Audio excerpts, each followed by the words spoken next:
Welcome. Hey, it's time. It's time. So for this one, Eagles, Cowboys.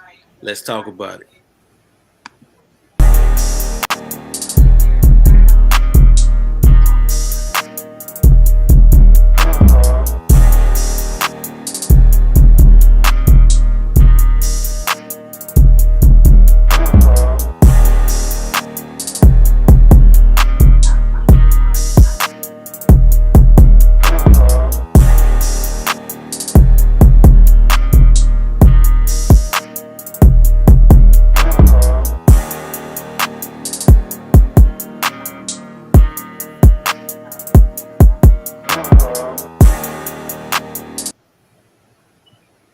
Welcome in and welcome back to the Down South Philly show. I am your host DP, and we got some special guests in the building, man. I believe this is the first time ever we got the Marshall Experience joining us. We also got Ken from Ken's Pats Talk joining us. We're gonna break down a little bit about what to expect from your prospective shows. So, Marshall, tell us a little bit about the Marshall Experience and what we can expect from that. Yeah. So here at the Marshall Experience, we cover fantasy football just entirely for the whole NFL, right? As you can tell by the jersey, I am a Birds fan. That never changes. But again, as the fantasy guy, we have to cover everybody. So that's anything from fantasy football, any type of fantasy football you can think about. Best ball, redraft, keeper league, dynasty league, we do it all. If you guys are looking for any fantasy information or anything like that, we do it on Tuesdays and Saturdays. 8 o'clock Central p.m. So, yeah, looking forward to starting that this week. Yes, sir. And we also got Ken from Ken's Pat Talk in the building. How we feeling today? Pretty good, man. What's going on with you guys? What's going on with you guys? Good. It's good to finally have both of y'all on. Ken, before we get started, tell them a little bit about what to expect from your show. Yes, sir. If you're a Pats fan, even if you're not a Patriots fan, you can find me right here on the Sports Lounge Media Network. Also, Ken's Pats Talk. There's Ken's Pats Talk on YouTube. Talk Patriots, and I also talk NFL as well. So appreciate y'all. Come on, give me a subscribe, give me a follow. Make sure appreciate y'all having me on tonight. No problem. And obviously, we all are on the same network. So make sure when you just go to Sports Lounge Media, subscribe to every channel. We got them all at the bottom, and we just gonna be here all football season long and in the off season too. But let's get into what we came here for today. Before we get into the main meat and potatoes of what we got to talk about what's happened recently. No, not a surprise to some, maybe to others, but the top 100 countdown has finally come to an end with the season being 2 days away, and Saquon Barkley, number one, after the season that he had, obviously having 2,000 yards, all the touchdowns, and just the impact that he had, helping the Philadelphia Eagles go all the way to a Super Bowl. What do you guys think? Let's start with Marshall. What do you think about him being number one, and did it shock you at all? As you can tell by the jersey, I wasn't shocked one bit. The man's well deserved. And I think anybody, outside of an Eagles fan can say that as well. I thought the coolest part was there was a video that surfaced for him that he kind of found out how he got the number one. And it was a little skit put together of all players that were talking about him. And it was really nice to know that he's appreciated around the league and what he's done, and how humble he is. And it's just, like I said, well-deserving guy. I know the Giants GM is probably having trouble sleeping at night, but that's to say the least. Yeah, man. What about you, Ken? No, I'm not surprised. I mean, Giants let him go in his first year. He wins the championship with the Eagles. I think he should have been in the running a little more for MVP last year. He's number one overall this year. He's on the Madden cover. He's the best back in the league. Now you still got Derrick Henry. You got some more guys, like you got Jacobs from Green Bay. You got some more guys. But I think Saquon Barkley is the leader of the pack. and I'm expecting bigger things for him this year too, with all the talent that's on that Philadelphia Eagles offense. So I'm definitely not surprised at these. No more. I don't think it should come to a surprise to nobody. Yeah, I think the only way that you could possibly be surprised is if you were expecting a quarterback. I know that this is a quarterback's league, right? So would you have necessarily been surprised if we saw Josh Allen number one and him come number two? That's honestly what I was expecting. I thought that he would be number two and, a quarterback would be number one. But that just goes to show you, his peers respect him. You can't deny the season that he's had. And it couldn't have ended in a better fashion. Even with him not being on the stat, he didn't kill it in the stats in the Super Bowl, but he definitely was a factor. Anybody that watched that game knows that he still was a huge part of the outcome, especially on the offensive side of the ball. With not only, I wouldn't even say being a decoy, just being the main point of focus and allowing everybody else to get one-on-one matchups and having to load the box and just everything that he put on tape last year just came to fruition in that last game, and like Marshall said, it well deserved. I thought Right. that was dope. No, I think that's what you kind of seen in the Super Bowl. I think it's a lose-lose for people that face him because you either plan for Barkley and now he's on a better team that can also beat you through the air, or you defend the heavy pass, and Saquon goes for 200, 250 yards. And it's a lose-lose situation. I mean, he went to the most ideal location for him and for the Eagles. There's not a better relationship right now in the NFL. I agree, and it begs the question. You wonder what his career would have been like if he went to a competent organization from day one. Not necessarily with the Eagles, but if he went to the Packers or anywhere, the Lions, anywhere where they had like a competent offensive line, what his career would already be. Yeah, the only team that I thought that was even rumored to him being close with was Chicago. Um, when they were getting ready to gear up for Caleb Williams and give him all the weapons, and they were going heavy after Saquon.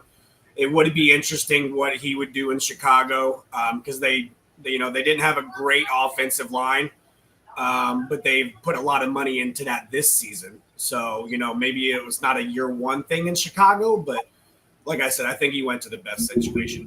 Weren't the Texans rumored to be interested in him? They were, but they ultimately settled on Joe. Okay. Yeah, Joe Yeah, Mixon. so Well, that they was got Joe that was this year. No, Joe was with them last year. Yeah, you're right. yeah, But yeah, I Yeah. thought the Texans were in the mix for Saquon last year too. yeah. But I was talking about like getting drafted. Like if he Oh yeah, never okay. even went if he never even went Oh, to New York at all, like what his career oh, for would be sure. Yeah, you if know what I he mean. did, Like he was doing things in New York even behind a bad offense Yeah. that Yeah. would, you know what I mean. I completely agree with you. Yeah, he might already be on the Hall of Fame trajectory Mm-hmm. if he'd have went to anywhere else. Uh, but the main point of why we're here, we got to talk about this game, man. I'm excited. So, as a football fan, we all know that the season kicks off in 2 days. We went all off season talking about everything under the sun, making up rumors and seeing who's gonna go where. But the biggest piece of news I would say that happened in the past week was Micah Parsons getting traded. Now, when we were in our group chat and we kind of discussed possibilities, right? So, Marshall, you always were adamant about, I don't know, this feels different. Mm. Ken and I kind of shared the same sentiment of this is what Dallas always does. They're gonna pay him. They can't not pay him. They're gonna wait till 2 days or the week of or whatever it is. They're gonna make sure that Micah Parsons is gonna suit up for Dallas Cowboys. So a few days ago, we get the report that Micah Parsons has been traded to the Green Bay Packers. Not only did he get traded there, but for 2 ones and Kenny Clark. Mm. So in my opinion, it's kind of pennies when you think about what could have been. But this is the situation that you put yourself in when time in and time out. You wait till what the last minute to pay a guy. They could have paid him 2 years ago, or at Mhm. least a year ago, and got ahead of all of this. Who knows what could have happened if they would have at least took care of this before. Got uh, who's the guy out of the Browns? I'm blanking on Miles Garrett, Garrett. Miles Garrett. Yeah, if they at least get ahead of Garrett, they could have saved themselves some coins, and he might still be on this team. But give me your immediate thoughts, Ken, on this big news of a superstar like Micah Parsons in Well, Green Bay now. like you said, DP, I was shocked because I thought, it's Jerry Jones, the Cowboys being the Cowboys, wanting to steal the Mhm. storylines. It's a dry time, slow time, ain't much going on, just the preseason going on. They're gonna let this thing linger on until a couple weeks. Remember last year they got the Prescott deal done Mhm. a few moments before kickoff, and then CD Lamb got done like a week or two before the games actually got serious. So I thought it was going to be there, and then when Shelter kept coming on, and I was just hearing from a lot, I was hearing the same thing from a lot of different people that they're not even talking, they're not close. So I was like, oh boy, uh-oh. And then Jerry was going on like a media drive. He was going over talking on podcasts with Stephen A. Smith and NFL Network. He did a lot of shows and whatnot, talking about Michael Parsons and what they're looking for. And I thought they was going to end up getting it done, especially when I saw him take a picture with his mom at the game before the Falcons game. I thought, He did him dirty. how can you take a picture with this man's mama and be talking to his mama and then don't sign him? And then I heard she was in the box talking during that whole Falcons preseason game. So, and then you trade him like within a week later. It's like it's crazy. But the final nail in the coffin, the ice in the cake, the fork in this thing, in this situation for me was when he was laying across that table that Falcons game. I think that's what broke the camel's back right there. I think that was the beginning of the end right there. And I just think it sets a bad precedent. I don't care how mad you are about the contract. You just gotta be a professional and kind of you can't do that because there's other players that's watching you too. And I think it messed up. I think the Jones, they didn't like that with their brand too. The Cowboys are a big brand. So I think that's when it all unraveled right there. Michael Parsons was traded the day that night he did that. That's when it started. I think that was just the end of everything right there. So here we are today. Then we got, and it happened quick because I remember I was watching Get Up, ESPN Get Up that one. They were like, is some feeling around the league that something can get done quickly in a couple of days, and then literally in a couple of hours, the Cowboys are interested in talking to teams, and then within a couple of hours, I'm driving, I get the breaking news that the Green Bay Packers have acquired Michael Parsons. So it's definitely shocking. I thought they were going to get more for him, at least like a throw in a second or a third or something like that. But I think they got a good player in Kenny Clark. You guys know him pretty well. Y'all played him a couple of times last year, so I'm sure we get into that soon. But I'm shocked he got traded, and I'm shocked about the compensation that Dallas got back. I thought it would be a little more. Yeah, man, Marshall, give me your thoughts on Dallas being Dallas, baby. it. Dallas being Dallas. Let me tell you that. No, so I'm kind of in the same boat, but not. I'm not shocked, and I've called this a few years ago that Micah was going to get traded or leave in free agency, and there's two parts to that. Okay, in my opinion, Jerry only pays yes men. That's just my opinion. The guys that are close to him, I never felt like him and Micah saw, in the same eye to eye. So I feel like he was already on the outside of the house there. And two being that just the relationship just didn't never matched. You know what I mean? I think I'm with Ken. I think the compensation wasn't enough. If you look at trades at players, defensive players in their primes, most recently Jamal Adams, Khalil Mack, Roquan Smith. Like these guys are getting traded in their prime. And if you go look at those trade packages with what they got for compared to Micah Parsons, I mean, it's not even close. I mean, Dallas got absolutely ripped off. And, we have faced Kenny Clark a few times. He's okay. He's not a top 5, pass rusher in the league. You know what I mean? Like he's not I wouldn't even put him next to I'm trying to think of another defensive tackle, strong defensive tackle, but I would probably take like a DJ Reader. Yeah. A DJ Reader off the Detroit Lions over I don't Kenny think Clark. Kenny You Clark know what I mean? That's keeping how I nobody. feel. So I don't think Kenny Clark's keeping nobody up at night on Tuesdays or Wednesday preparing. I don't think Right, that. right. Yeah, and that's what you should get from Micah is somebody that's going to contribute. And you got what's possibly going to be too late first. And we all know, I'm sorry, but Cowboy fans can say different. They don't know how to draft. They always reach in the first round, and then they have bottomless picks after that. I mean, let's look at their recent draft because our draft, the year Jalen Carter and all of them got drafted, which was, and then we had Mitchell and DeJean. I mean, we had a couple years back to back, and then they shit the bed. Taking Mozzie Smith, who should be second stringer somewhere. I mean, you know what I mean? Like, it's just they don't draft well.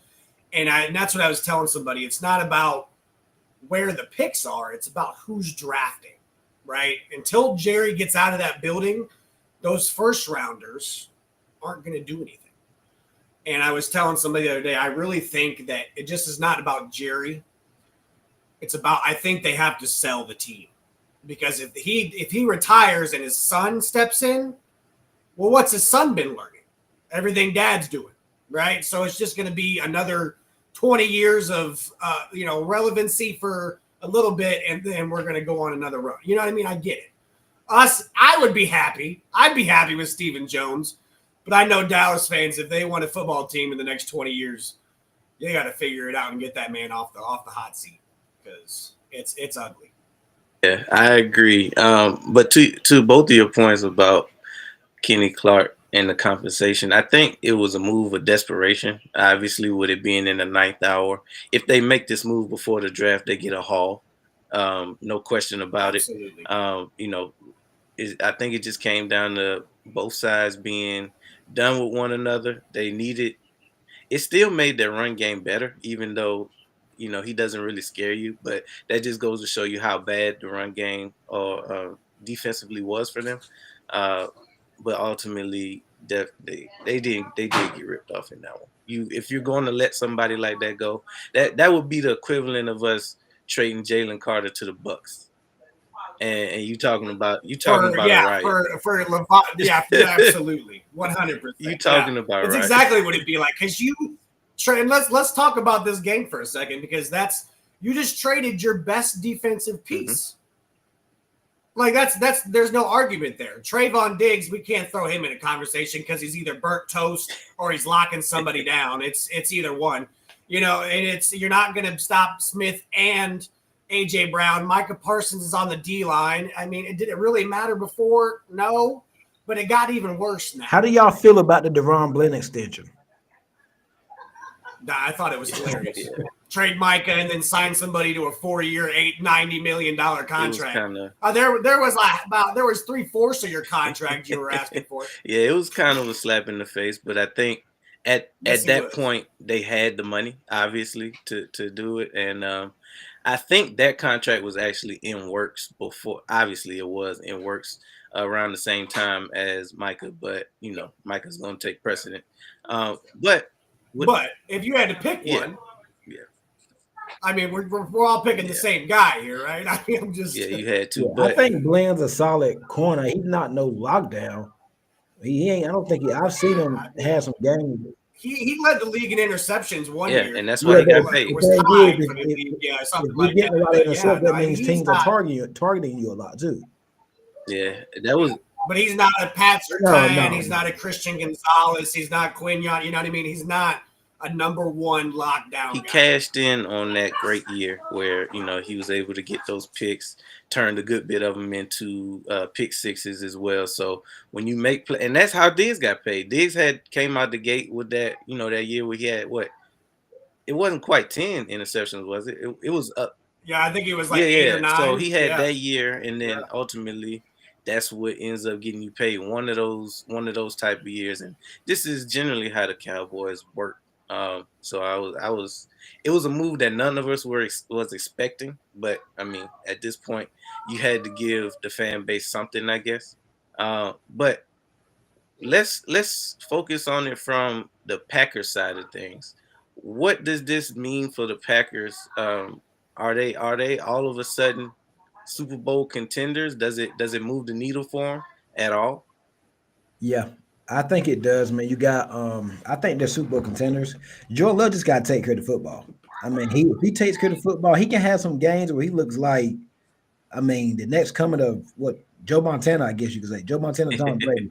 And then he has some games where he's looking like Jameis Winston, Ryan Fitzpatrick. So if he can take care of the football, I like the running game they got with Jay, because offensive line very solid. They got tight, they got a nice core offense. They took what's the kid out of Texas? They took the wide receiver. Golden, Yeah. Golden, Who? Golden. Yeah, Ain't they that his took name? Golden out of 10. They got some guys. I like Romeo Dobbs, Christian Watson got to stay healthy. Now, in terms of the defense, they lost. I want to see how their secondary look, because they got rid of Jair Alexander. He's in Baltimore. I think the other corner, he's is it Keyshawn Nixon? I think Yeah, Nick. they got Nick. Yeah, he just Nixon. got. Don't know too much about him, but he's starting this year. So I think that secondary can be on. Then they got the safety back there, the free agent from the McKinney. Giants. Yeah, they got him and Xavier McKinney. So they got some guys back there, but with a good pass rush, you ain't got to cover long. So they got Rashawn Gary, Devontae Wyatt, and now Micah Parsons, and they still got Luch Finesse, the kid they got him. So they got some guys there. Micah Parsons is going to raise their ceiling, I believe. And I think if Parsons can be what he was with the Cowboys for years, from the past few years, I think they're definitely Super Bowl contenders. I think they could challenge Philly and the Phillies, the Detroits, and the Rams in the NFC. I think Green Bay's in the conversation. What about you, Marshall? I'm on the opposite end of that. And why that is because before this, I don't think they were a Micah Parsons away from the Super Bowl. Okay, I think their wide receiver room is really shaky. Jaden Reed, I mean, led the league in drops last year. Matthew Golden, okay, maybe, but he's a rookie. We haven't seen him on the NFL field yet. You know, you got Christian Watson, who's coming off a fresh ACL tear. Real questionable. Romeo Dobbs was sitting out games last year and was almost traded. Okay, like we have a room that I'm not real happy about or that I have a lot of questions about. Now, Josh Jacobs, Jordan Love, I get it.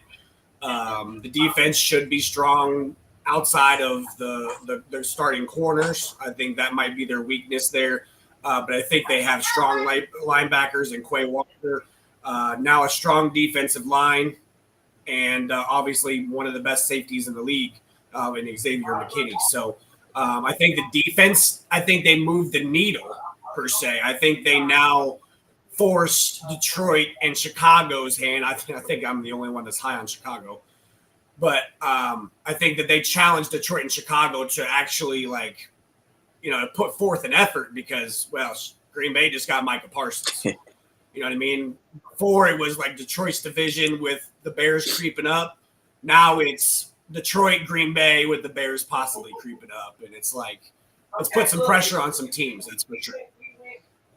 Yeah, I can kind of agree with you on that one, just because on one hand, did it make them better? Yes, in certain ways it did, but we also, being in the division with Micah Parsons for as long as we have, Micah on his own doesn't make that a scary defense. I think that if they use him properly, he could be a challenge for us. But I mean, ultimately, we got the best offensive line in the game, or at least one of the best. And we got experience dealing with Micah, at least how they implemented him in Dallas. Now, we don't know what he's going to do. Is also rumored that he does have a back injury, so we got to keep that in mind too. Evidently, it wasn't all smoke and mirrors when it came to that injury, like I thought it would be. But yeah, they do get better. But I don't even know. I don't know if they're going to make it out of their division as the division winner.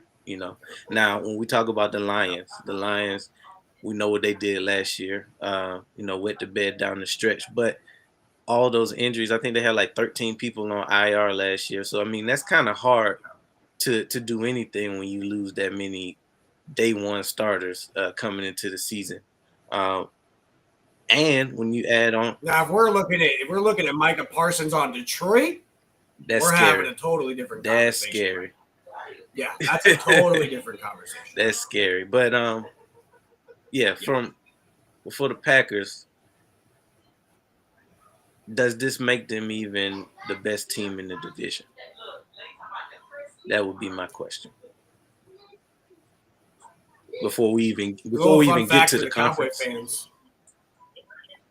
I'm sorry, but if I'm a Cowboy fan, Micah Parsons can average 10 to 12 sacks all he wants every year, but the Dallas Cowboys were ranked 31st in the run game last year on defense.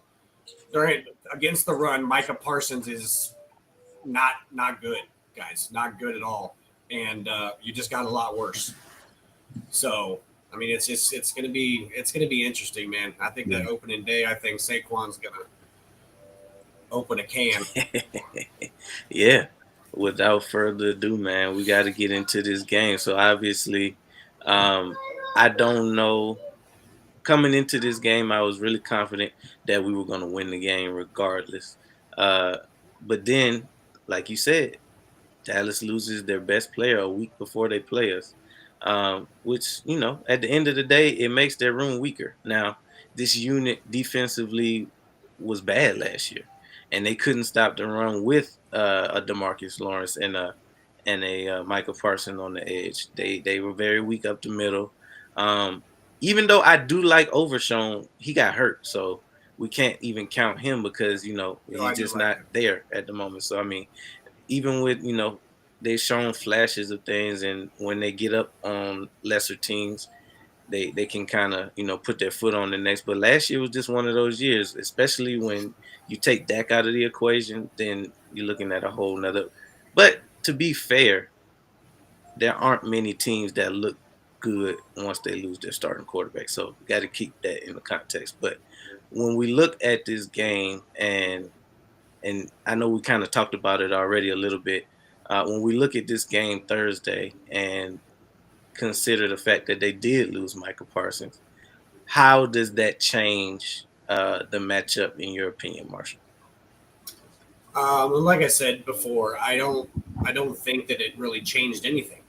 Okay, without Micah Parsons, that belt was coming out, and somebody's catching it, and it ain't gonna be us. I like Sirianni's whole headspace thing where he's gonna keep them in the locker room for the banner.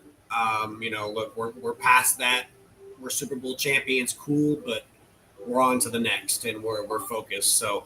I don't think the outcome really changed much, even with this trade. So with or without Micah Parsons, I was picking Philly in a pretty comfortable gap.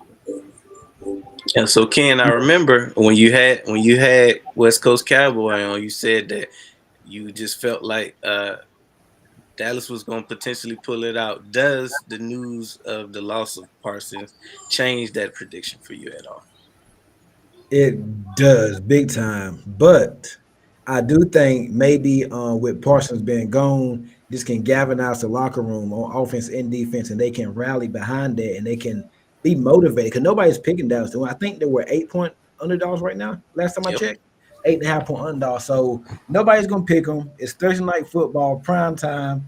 Everybody's gonna be watching. So it's the best. You're going up against Super Bowl champions on ring night. Best time to come out and shock the world. I think they're gonna be motivated though to come out. I'm not picking them to win. We still got about 48 hours to the game start. Yeah. I'm not picking them to win, but I think it could be close. It's gonna be a lot closer than what people think. A lot of people thinking Philly's gonna come out, blow them out. Like Marshall just said, the belt's gonna come out. I'm not ready to go that far because that has, and I put this in check, that has historically played good, not just against Hurts, but against the Eagles in his career, against the whole NFC East. And this is a divisional game. Anything can happen. So I think it's going to be a lot closer, and I ain't going to pick the prediction right now, but I think it'll be a lot closer to what people think. But I think Dallas going to come out and play hard to start. I mean, we're about to get into the matchups, the wide receivers versus the cornerbacks, and we're going to talk about that a lot more soon. But I think it's going to be close to what people think. But I'm just not so ready just to dance on Dallas' grave right now just because Parsons is gone. I ain't ready to do that yet. Because I think they got depth at edge. I like Sam Williams. They got Dante Fowler back. I like the kid Donovan Azaraku from BC Boston College. They got some guys.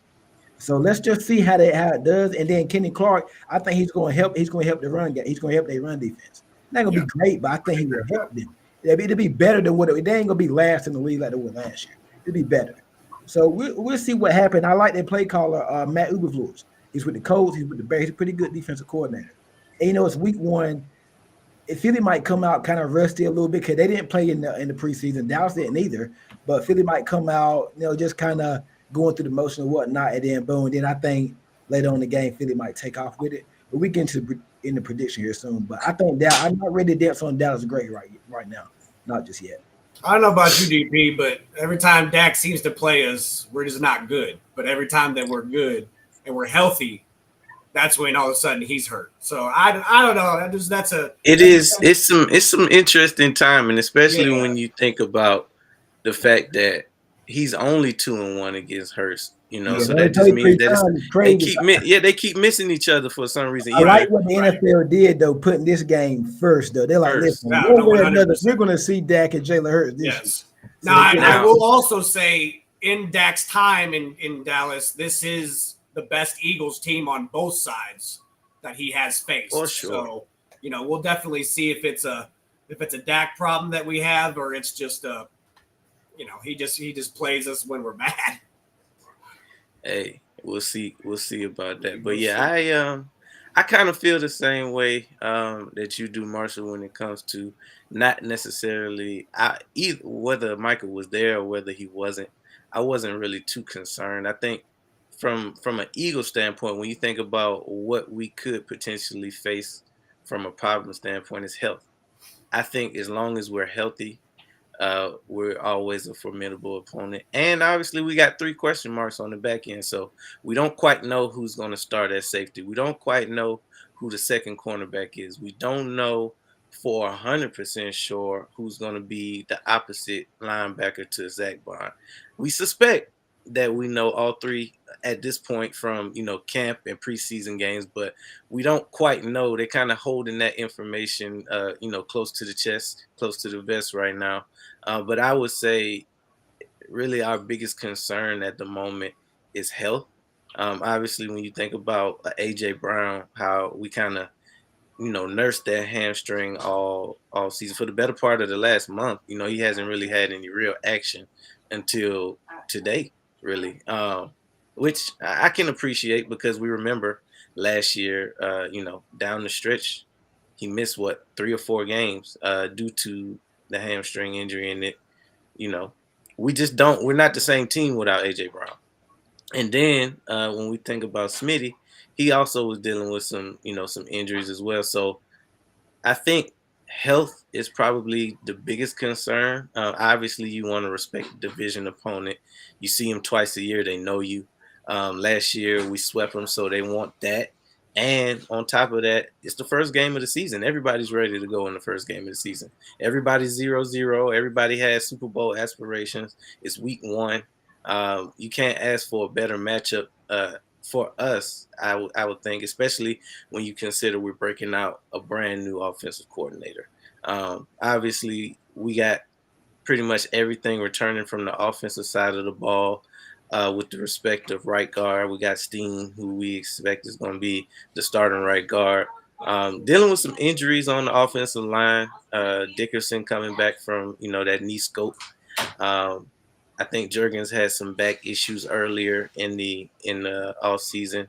So I'm interested to see who we ultimately tried out there. I expect everybody to be out there, and it's a little bit of gamesmanship when it comes to Nick Sirianni and what he will and won't tell you up front.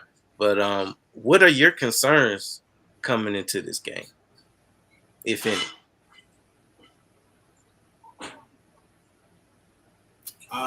My only concern is CB2. Really, I'm going to be watching George Pickens quite a bit on Thursday. And, I like what I've seen from Kevin Patullo in the preseason. I like what I've seen throughout training camp and in the joint practices.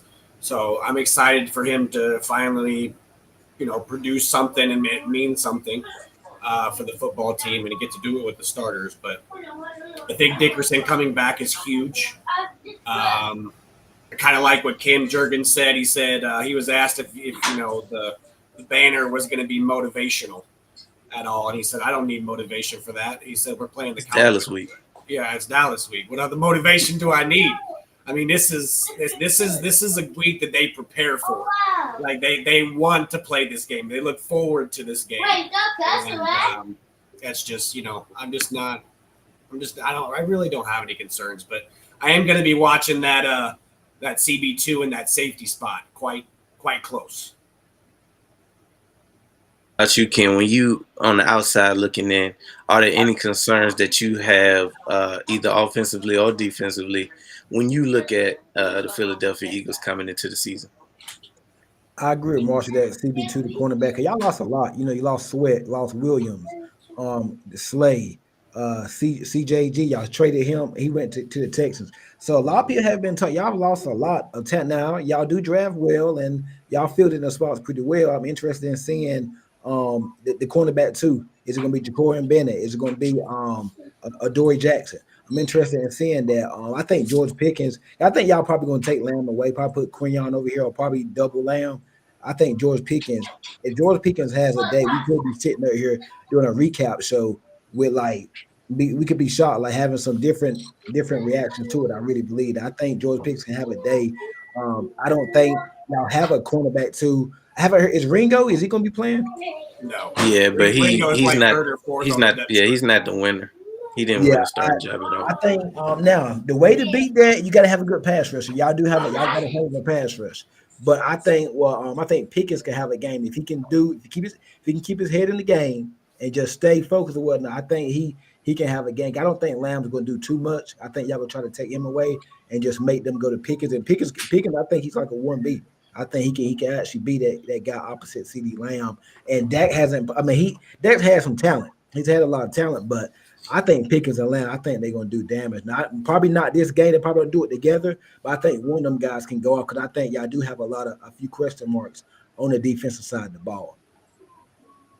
But Yeah, my word be the cornerback too, Mark. Position. Yeah, I think that's kind of like universal. Just coming into the offseason, it was the biggest question mark. When we lost Slade, what are we going to do at that position?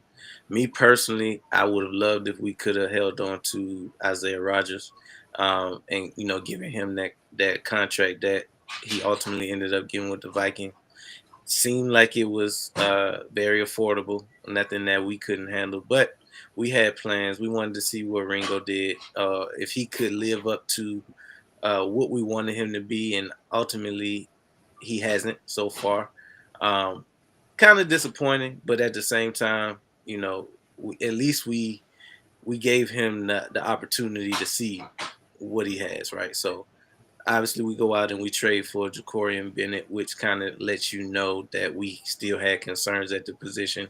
Adoree Jackson, never really scared you in Tennessee or New York. But the bonus is he's on, a better pass rush. Our front seven, I'm not worried about it at all. I think that they'll be able to cover up any deficiencies that we have on the back end, especially when you consider we do have Quinion Mitchell, we do have Cooper DeJean, we do have Sidney Brown, probably going to be the starter on Makuba. They probably split time. And Ed Reed Blankenship is what I like to call him back there. So although we do have those holes, I think that we'll be able to cover them up ultimately. Now, we have to be patient as Eagle fans because we do know what this thing can look like, especially when we initially come out in that bend but don't break defense. Kind of Vic Fangio likes to keep everything underneath, doesn't like to get beat deep. But what that is that's allowing you to get those 4, 5, 6 yard receptions and move down the field, especially initially. So Dak is a very good regular season quarterback. He knows how to get the football out of his hands. So I fully expect for that first quarter or so to look kind of dicey until we, clamp down, make some adjustments, and we'll see what it is after that. But initially, I think it could end up being rough just from the standpoint of how we traditionally start out the gate and how we start games in general. But as far as matchups are concerned, I know we talked about George Pickens and the CB2 or anybody versus our CB2, but uh, are there any matchups outside of that that you are looking forward to seeing on Thursday, Ken? Uh, Kenny Clark going up against your interior offensive line. Him and Osa, I can't say his name, but him and Osa. Zigazoo? Yeah, Zigazoo, him and Osa and Kenny Clark going. Then they can stick. They got Solomon Thomas too, former of the 49. I think he was with the Colts. I think he was somewhere. But Yeah. they got some guys there. That's what I'm interested in seeing. The interior, the interior. Y'all got probably the best offensive line in the league between you and Baltimore, and I want to see how Clark does beside Osa, and if Dallas can get some type of pass rush on Jalen Hurts. That's what I want to see. What about you, Marshall? Any key matchup you're looking forward to?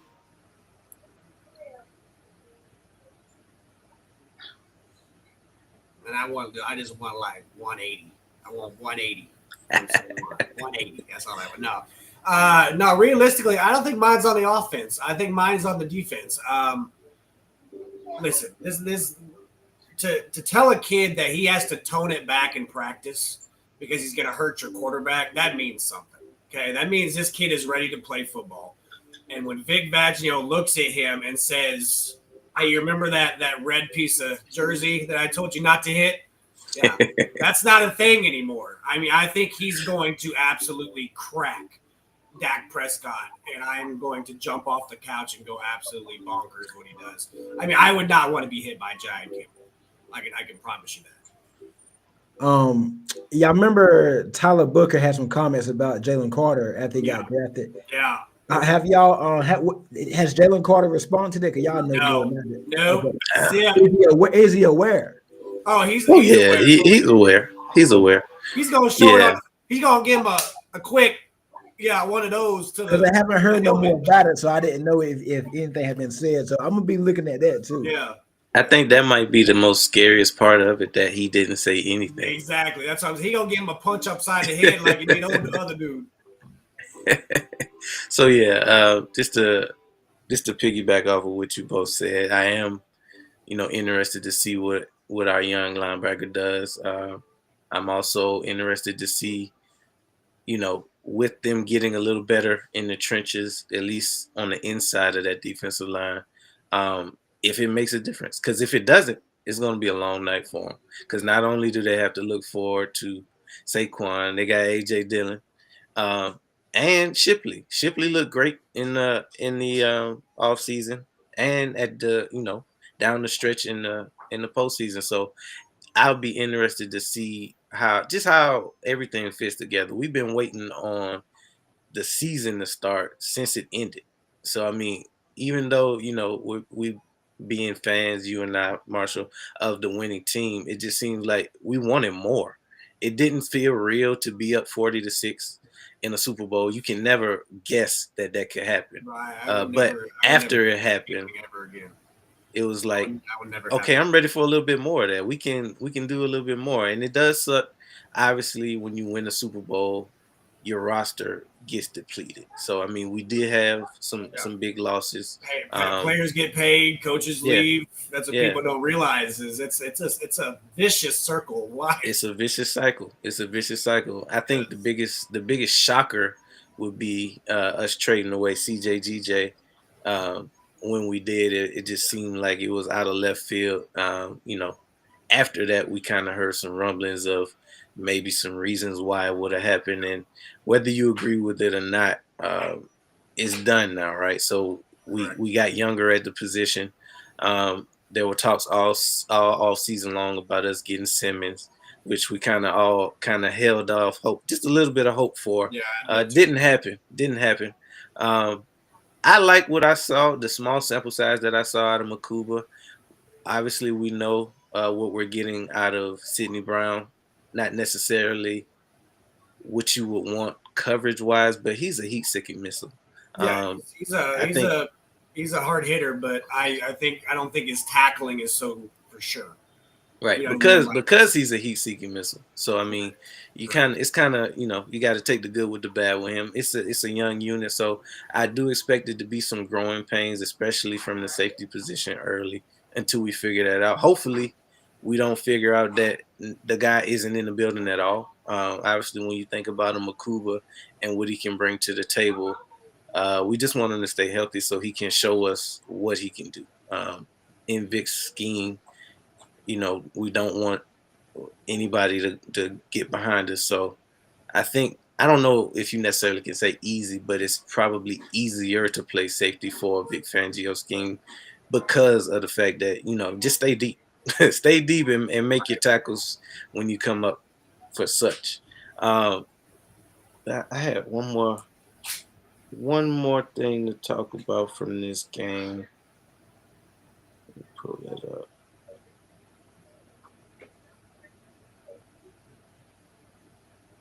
What's your prediction, Ken, for the score?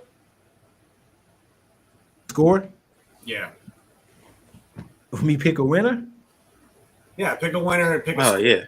That's what it was. Great. Oh, okay. Perfect. I'm gonna let you guys go first. I go last. All right. I got you want my honest answer or you want my Eagle answer? Honest. I'm gonna say, and this is honest, I'm gonna say 35-14. I can see it getting like that late. You know what I mean? Like a couple late pullaways, but if it goes that way. DP? And I generally stay away from score predictions, but I'm feeling like a 28-14. 14. Yeah, about 28-14, because I think Dallas scores early, but ultimately we end up with some adjustments that we pull it out on the end. Definitely at least by 10. What do I want? What score do I want? Oh, that's different. Oh shit! I take like a 55-10. You know what I mean? I take one of them. I'm gonna go with the upset. I'm gonna go with the Cowboys in a lower scoring game. I'm gonna go something like 20-24 Cowboys. I just got a crazy, and this might this might change. This is just how I feel right now. I've been going back and forth. I was on the podcast the other day and I picked Philly to win a blowout right after the Micah Parsons trade. I just got this crazy feeling, man. Dallas might pull it off Thursday night. And normally when I feel this way, it happens. But like I said, it's right now. We are, what is it, 8-18 on the East Coast. It might change between now and Thursday. But I'm gonna go with Dallas. 24-20 in a close one. Man, so obviously you never want to say never, right? Mm-hmm. What would be the key to victory for a Cowboys win? This is where they got to run the football, keep Dak Prescott his jersey clean, because the offensive line is not the greatest. They got some things going on there. I think George Pickens has to have a game, because I think that y'all going to neutralize CeeDee Lamb. Y'all probably going to take him out, my X factor is going to be Jake Ferguson. It's going to be Ferguson. But I think Ferguson can have some nice tough catches. They might have a touchdown in the red zone. I think George Pickens have a game. And on defense, they got to get out the Hurts. They got Eberflus. He's going to have to scheme up some type of pressure, some stunts or something. He got to get out to Jalen Hurts. Might get some tip passes, get some interceptions. You got two ball hawks back there, Trayvon Diggs and Deron Bland. Get some tip. I mean, you're gonna need some luck for them to win the game. But so I think Dallas can do it, man. I like how Dak has looked against that division. I like how he plays against Philly. They're going to be motivated. It's ring night. I just got a feeling about this game, man. I'm gonna go with Dallas, and I think if they can do what I said, run the football with Javonte Williams, keep Dak upright against that dominant Philly pass rush, and George Pickens he has to take advantage of that corner, whoever's out there. I don't care who it is. He has to take advantage of it. They can do that. Dallas can win this game. And get some luck on defense too. Because Jalen don't really turn the ball over like that. Maybe get a tip pass, maybe a fumble. Philly might come out kind of just lollygagging or whatnot, and I think that's how Dallas can do it. Marshall, what's the keys to victory for A lot of Philly? things will have to go right for Dallas to win, based on what I'm saying. Based on what I'm saying. Not a damn thing. That's my answer. Not a damn thing. I mean, they can say their prayers the night before. They can pray before the game. But God, Jesus, don't help you win football games, my brother. It's got to be the men on the field, and this is what we are better at. We have better men on the field, and that's what it comes down to. But realistically, if I had to pick one thing, maybe that helps them is if they win the turnover battle. Mm-hmm. That's the only thing I can really see that makes a logical sense. Because do I think that their defensive line is going to keep up with us? No. Do I think that their offensive line is going to keep up with us? No. You know what I mean? There's just too many questions, too many facets that I have to see. They have a new head coach. We know, but we don't. Nobody knows what it looks like because they did not play preseason. So, you know what I mean? If I had to pick one thing, it would be the turnover battle. Yeah, I can agree with that.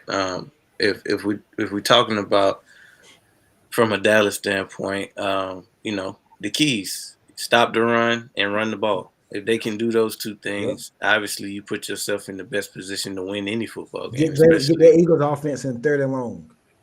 Yeah. Careful what you wish for. Yeah, so don't do that because then number one is letting it loose out there, boy. Get him in 3rd and long. Hey, you got to take away something. Get him in 3rd and long. Yeah, you do got to take away something. Get him in 3rd and 7 or more. That's what you got to do. And that's how you can make him earn it. You know what I mean? I would say the same thing about Dak Prescott. Make it 3rd and long. Make him earn it. If they're picking up 3rd and longs, well, then it's our problem because our defense needs to stop that. You know what I mean? Did Quinyon go up against CD last year, or was CD out both of those games? He went up against him a little bit. Yeah, I think he held him under 5 catches last year. Yeah, but here's the thing that you got to take. Yeah, you got to take that with a grain of salt because Dak didn't play in either one of those games. Correct. Now, that doesn't mean that we don't feel amazing about our guy. It's just you do have to put it in the context when, you compare apples to apples. This could not be a better matchup for Quinyon. But it won't be all day because they do move CD around. They put him in the slot. They'll move him around, the mismatch. Does Quinyon travel? Yeah, he's been training this year to travel. Yeah. So he's probably going to travel with Lamb. Well, I'm going to tell you right now, if Quinyon shuts that man down, I'll pay his taxes. I promise you. I'm coming full blown out. That man is locked down. He's probably going to travel with Lamb then. Oh, yeah. But I believe it. I think more so it's less of a Quinyon thing and more of a big scheme thing. Traditionally, he doesn't really, allow his corners to travel like that. Now, with our questions on the other side of the ball, we might. If it's a situation where we have to do it, we will. And obviously we got the slot. We're confident in Cooper DeJean in the slot. So one position is just a question mark. And we might get out of here. We might get into the game and see that it's not even a issue. But we got to see it. We got to see it either way. We got to see if George Pickens is going to go off. We got to see, it's a lot of storylines that are leading up to this, especially from the standpoint of, us hanging banners, potential Super Bowl hangovers, Dak being just amazing against the NFC East. It's just some things there that you can kind of at least talk about, right? But ultimately, I got the Birds winning this one. Could y'all see if y'all get off to a big lead, like get up by 3 or 4, that Dak can start padding some stats and whatnot? That's what he does. That's what he does. I could totally see him scoring a quick 14. Yeah. And then you got people like Skip Bayless saying, "Oh, yeah, see? I'm gonna be shitting my pants on the couch." Yeah, absolutely. So I mean, that's what they do. That's what they do. So they like to give you a scare every now and then. It just it makes it fun, I guess. But ultimately, as long as we get the dub, I'm okay because I don't expect it to look like it did the last time we took the field at the end of the season. So it's going to be some growing pains. This is a different team, different defensive unit. So it's going to be some things that we got to iron out, especially with us not having any time in the preseason and just leaning on joint practices in the offseason to prepare us for real football. So it'll be interesting to see how quick we can figure things out. And ultimately, I still got us coming out on top. Uh, we do got another offensive coordinator in Kevin Patullo. And, from Hurts' standpoint at this point, it's just kind of common stand. It happens every year. He says, "What do you need me to do, coach?" Or he Yeah. walks in there and he says, "Either this is my show or what do you need?" Either way, Yes. I'm okay. So at this point, you kind of think that, I mean, as much as you can get used to it, he's kind of used to that. I don't suspect the offense to change that much, especially with the personnel not changing that much. I'm excited to lean on the reps that we got with Jahan Dotson as a wide receiver 3. We didn't really see much out of the wide receiver 3 position last year, with him kind of getting into camp late and just not being, one of those top 3 options, because we do still have a Goddard. We might implement a fullback this year with Van Summering. Yeah, so we could. How has Mechie been since he's been there? He's looking solid. Yeah, he looks solid. I'm gonna tell you right now, though, that name you should be watching for is Darius Cooper. Yeah, that man's got some hands of gold. For real, it reminds me of AJ Brown so much. They are similar. Yes. I kind of put grain of salt when it comes to that, just because it is the preseason, right? So right. No, I get that. He's looked great. He's looked great. But we've had receivers. We've had Jalen Reagor look amazing in camp. We've had JJ Arcega-Whiteside look amazing in camp. So while I am excited with the thought of him being a factor in this offense, we just got to wait and see. So your number 3 receiver is Dotson or Met? It's Dotson, right? Oh, it's definitely Dotson. I would think it's Dotson unless Mechie comes into a game and just takes over. You know, Mechie's going to play, but it's probably not going to be starting out as a 3rd option. Right. Yeah, he'll be the 4th wide receiver for sure. Yeah, he'll be 4, and as a wide receiver, that's all that you can ask for. Rotation. Yeah, when you're not a top guy, because you got to think. Yeah.